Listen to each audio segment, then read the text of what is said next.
একটি দাড়ি ছিল। ওই সাহাবী রাসূলুল্লাহ সাল্লাল্লাহু আলাইহি ওয়াসাল্লামের দরবারে তাশরীফ আনলেন। তখন সাহাবে ইকরাম ওই সাহাবীকে দেখে একটু হাসলেন, কেননা তার কাছে একটি মাত্র দাড়ি। তারা হাসলেন, একটু আনন্দ উপভোগ করলেন, সেটা তিরস্কার করে হাসেনি।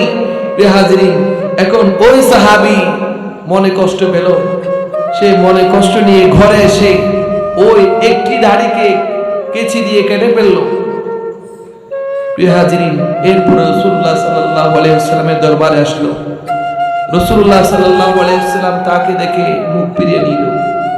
তখন ওই ব্যক্তি, ওই সাহাবী বলল, ইয়া রাসূলুল্লাহ, ইয়া হাবিবাল্লাহ, যখন গতকাল আপনার দরবারে এসেছিলাম, আমার একটি মাত্র দাড়ি, সেজন্য সাহাবে কেরাম আমাকে দেখে হেসেছিল। সেজন্য আমি ঘরে গিয়ে আমার সেই দাড়ি কেটে ফেলেছি। ইয়া রাসূলুল্লাহ, ইয়া হাবিবাল্লাহ, আজ ওই দাড়ি কাটার কারণে আপনি আমার কাছ থেকে মুখ ফিরিয়ে নিচ্ছেন।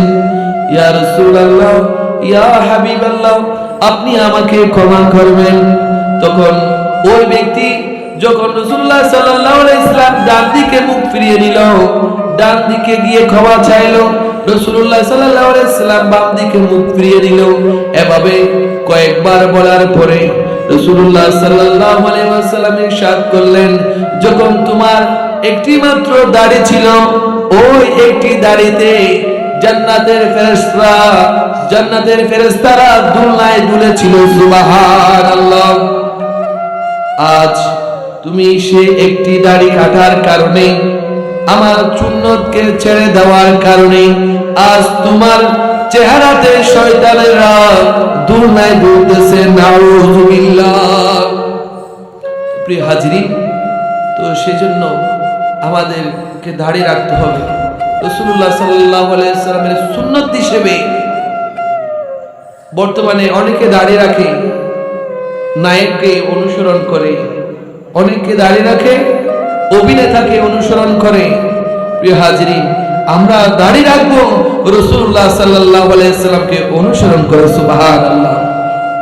প্রিয় হাজিরিন, যদি রাসূলুল্লাহ সাল্লাল্লাহু আলাইহি ওয়াসাল্লামকে অনুসরণ করে যদি দাড়ি রাখতে পারি, তাহলে কবরের মধ্যে যদি কিছুই যদি দেখাতে না পারি, একটি আমল দেখাতে পারবো। ইয়া রাসূলুল্লাহ, দেখার মধ্যে কিছু নেই, শুধুমাত্র একটি জিনিস দেখার জন্য আছে, সেটা হলো আমার দাড়ি। সুবহানাল্লাহ।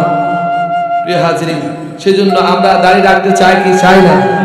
আল্লাহ তাআলা আমরা যারা এখনো পর্যন্ত দাড়ি রাখিনি, আমাদের মধ্যে যারা এখনো দাড়ি রাখেনি, আল্লাহ তাআলা তাদের সবাইকে দাড়ি রাখার তৌফিক দান করুক। আমিন।